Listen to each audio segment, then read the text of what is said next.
ያቺ ኤፍራታ እስካሁን በህይወት አለች። በጣም ጥሩ። ይኸውልሽ የሬሳ መገነዣ ከፈን ማለት ነው፣ ገዝተሽ ጠብቂ።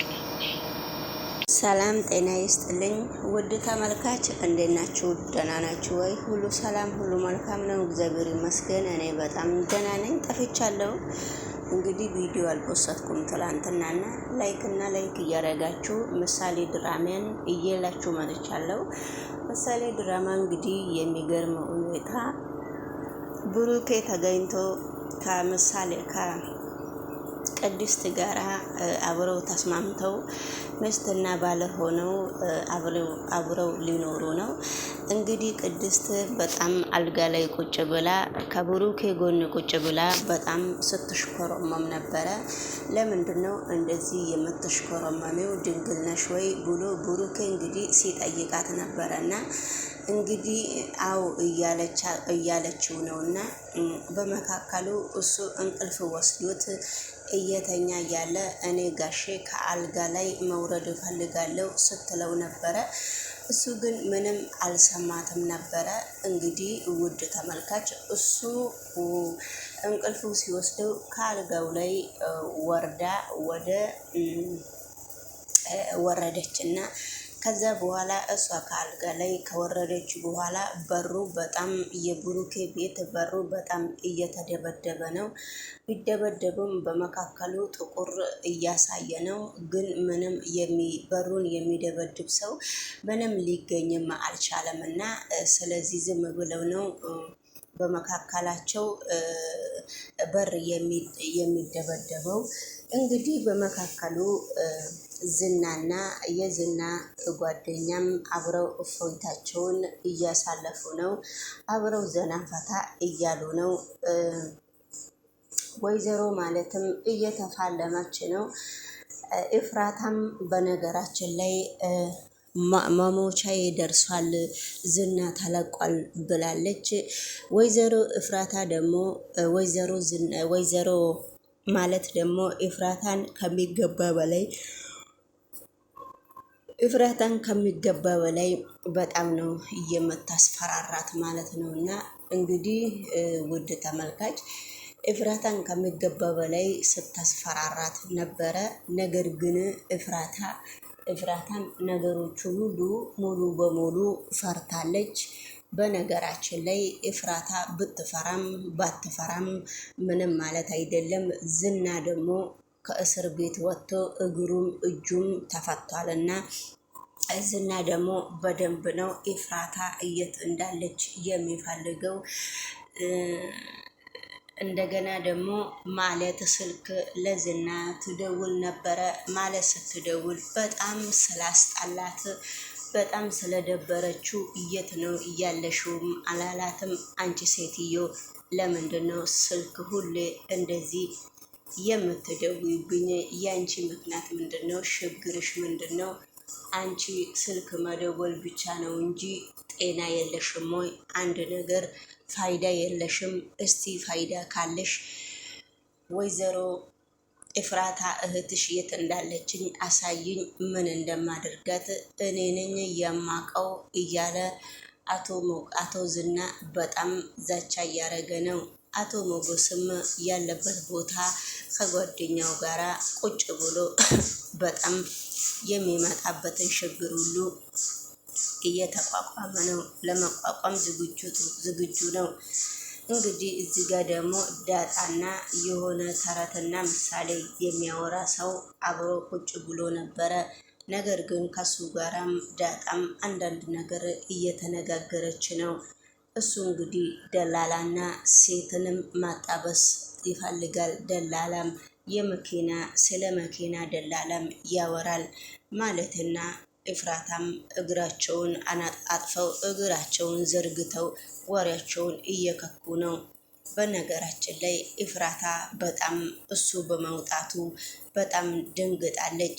ምሳሌ ግን ወደ ቤት ገብታ ምሳሌ በጣም ከቅድስት ጋር አንዳንድ ነገር እየተናገረች ነው። ቅድስትን አንዳንድ ነገር በጥያቄ ስታሻግራት አንቺ ጥያቄሽ ሁሌም አያልቅብሽምና ወደ አጎትሽ ጋር ሂጂና እኔ አንዳንድ ነገር ሰርቼ እመጣለሁ ብላ ምሳሌን ወደዛ ሸኘቻት። እንግዲህ የብሩኬ ወንድምና ሞገስም ግራ ገብቷቸው እዚህ ጋር ኩርምት ጭብጥ እያሉ በጣም ዝና ከእስር ቤት ከታሰረበት ቦታ ስለተፈታ እንግዲህ እነሱም ትልቅ ሀሳብ ነው እየያዛቸው ያለው። ሁሌ የብሩኬ ወንድሙ ነው የሚያሳስበው። ወንድሜ የት ሄደ ነው የሚለው። እንግዲህ የሱ ወንድም የት እንደሄደ አብረን እንከታተላለን። ወደፊትም ሊመጣ ይችላል ወይንም ሊቀር ይችላል። ለማንኛውም ምሳሌ ከእስር ቤት እንደወጣችና ምሳሌ ከእስር ቤት ወታ ማነው እንደዛ ያረግሽ ማነው ስል እኔ እዛ ቅድስት ስትጠይቃት ነበረ። እኔ እዛ ቤት ውስጥ ቁጭ ብዬ ተረትና ምሳሌ በጣም የሆነ ሰውዬ ይነግረኝ ነበረ። ነገር ግን ምግብም ያመጣልኛል በጣም ይንከባከበኝ ነበረ። ነገር ግን አሁን እኔ የምፈልገው አባቴ የት ሄደ ነው። እንግዲህ ቅድስት በዚህን ሰዓት ሞገስ አቶ ብሩኬንም ስላፈቀረችው በጣም ነው የምትጠላው። ነገር ግን ብትጠላም ባትጠላም ሞገስን በጣም ብሩኬን በጣም ነው የምትፈልገው ቅድስት አንዳንድ ነገርም ስታወራ እባክሽ ውጭልኝ እኔ ምግብ ልሰራ ነው ከአጎትሽ ጋራ ትንሽ እዛ ሄደሽ ተነጋገሪና ተጫወሺ ትላታለች። እንግዲህ አቶ ዝና ደግሞ ከእስሩ ከታሰረበት ቦታ እግሩና እጁ ከታሰረበት ቦታ ሲወጣ እንግዲህ ምን እንደሚጠብቅ አይታወቅምና አንዴ መኪናውን እየነዳ አንዴ በመኪና ውስጥ ቁጭ ብሎ ስልኩን እያወራ አንዳንድ ጊዜ ደግሞ ዝም ብሎ ቆሞ ዘው ብሎ የሆነ ነገር የሚጠብቅ ይመስላል። ስለዚህ እንግዲህ ወይዘሮ ዳጣም ዝና ከእስር ቤት ስለወጣ እኔ ከዚህ ምድር ላይም ወይንም መጥፋት አለብኝ።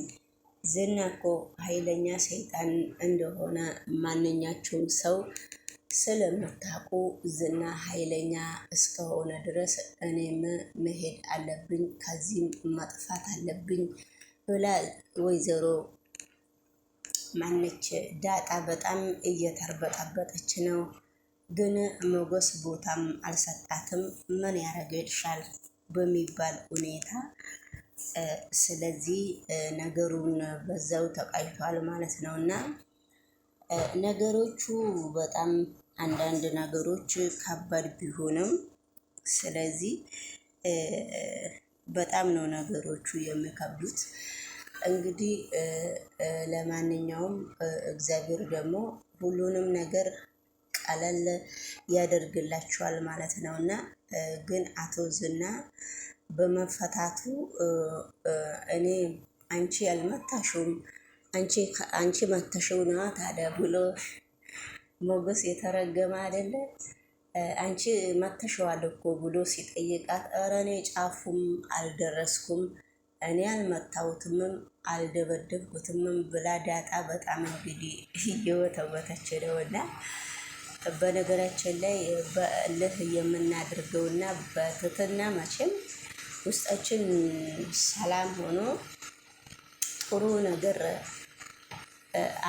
መጥፎ ነገር አናረግም፣ ጥሩ ነገር ነው የምንመኘው ማለት ነው። ግን ውስጣችን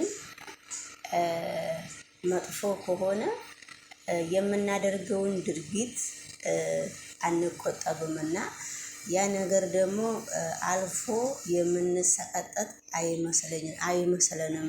ውድ ተመልካች እንግዲህ ዳጣ ያደረገችው ነገር በጣም እየደበራትና እያሳፈራት እስከሆነ ድረስ ነገሮቹ በጣም ከባድ እየሆኑባት ነው እና ስለዚህ ውድ ተመልካች እናንተም እንግዲህ ሰላም ጤና ይስጥልኝ። የተከበራችሁና የተወደዳችሁ በመላ ዓለም ላይ የምትኖሩ ይህንን ቪዲዮ ሰብስክራይብ እና ላይክ እያረጋችሁ ሼርም እያረጋችሁ ይህንን ቻናል ከፍ ብታደርጉት በጣም ደስ ይለኛል። ቻናሌ ወድቋል በነገራችን ላይ ምንም ነገር ሊታይ አልቻለም ማለት ነው እና ሁላችሁንም ወዳችኋለሁ፣ ሁላችሁንም አከብራችኋለሁ። በራሴ ቪዲዮ እስከመመጣ ድረስ እናንተም ላይክ እያደረጋችሁ ወታበረታችሁ በጣም ደስ የሚለኝ ማለት ነው እና በተረፈ እንግዲህ ውድ ተመልካች ከድራማው ስር አንዳንድ ነገር እነሱ ቤት ሄዳችሁ ሰብስክራይብ አድርጉ። ከድራማው ስር እንግዲህ አንዳንድ ነገር እንለማመዳለን ብዬ ነው የማምነው። ስለዚህ እንግዲህ ውድ ተመልካች ሁላችሁ አመሰግናለሁ። መቼም ላይ ቀታረጉም እና አምስትም ሆናችሁ አንድም ሆናችሁ መታችሁ ላይ የምታረጉ ካላችሁ አመሰግናለሁ። በራሴ እስከምንገናኝ ድረስ ጥሩ ጥሩ ነገር እዬ ነው ወደፊት የምመጣው ማለት ነው እና ስለዚህ እናንተም ደግሞ አመሰግናችኋለሁ። ወይዘሮ ሜላት በነገራችን ላይ ቂሟን መቼ ነው የምትለቀው? ወይዘሮ ሜላት የራሷን ቂም መቼ ነው የምትለቀው? ያቺ ኤፍራታ እስካሁን በህይወት አለች። በጣም ጥሩ። ይኸውልሽ የሬሳ መገነዣ ከፈን ማለት ነው ገዝተሽ ጠብቂ።